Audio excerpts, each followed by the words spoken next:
箱里有多少食物会在上桌之前被你倒掉？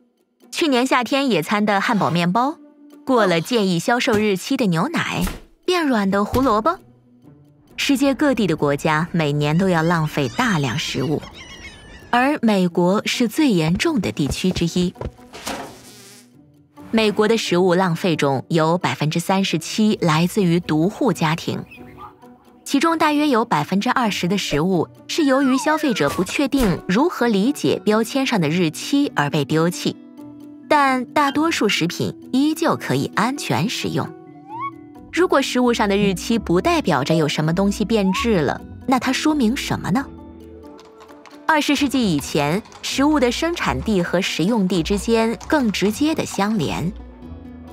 很多人都知道通过视觉、嗅觉、触觉判断新鲜程度，但当超市开始进货加工食品时，商品的存放时间就比较难判断了。在美国，超市员工会根据包装代码追踪食品在货架上放了多久。在1970年代，消费者很依赖这类信息。如今，很多超市沿用了一条名为保鲜时限的规则。食品生产商或零售商会在商品上标注最佳新鲜度的日期。这条模糊的标准与过期日期或食品安全毫无关联。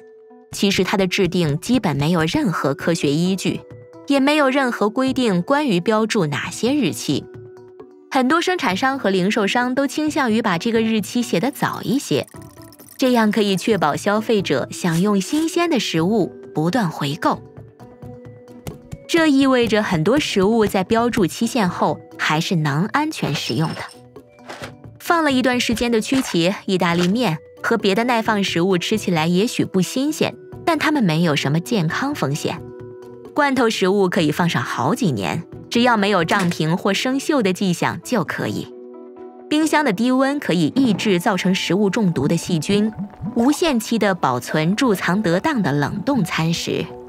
冷藏蛋可以保存长达5周，如果坏了，你会闻到味道的。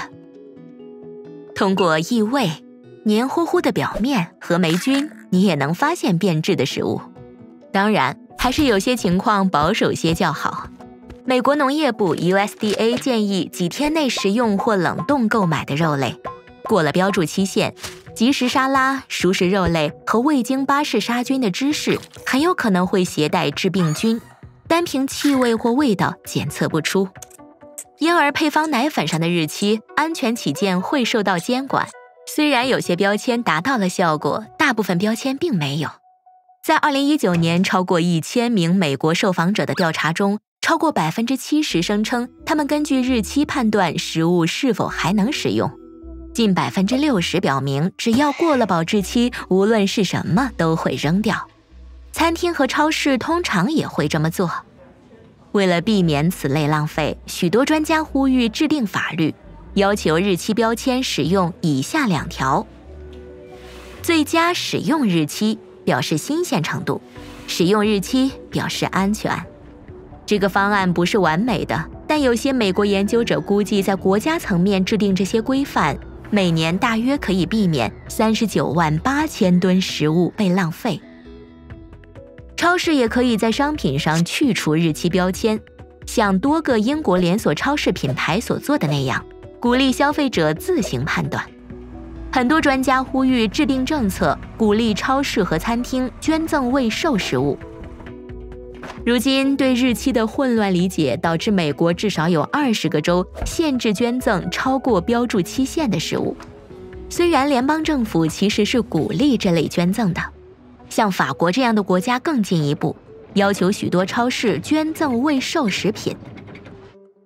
无论你的政府怎么选，避免食物浪费的最佳方式就是买什么吃什么。别忘了，你的眼睛、鼻子和舌头一般足够用来判断这个食物该进你的肚子还是厨余垃圾桶。我们拥有拯救世界的工具和知识，但下一步该怎么做？请访问 i.ted.com/earthschool， 了解你可以遵循的路线图，以及你可以采取的具体行动，以做出改变。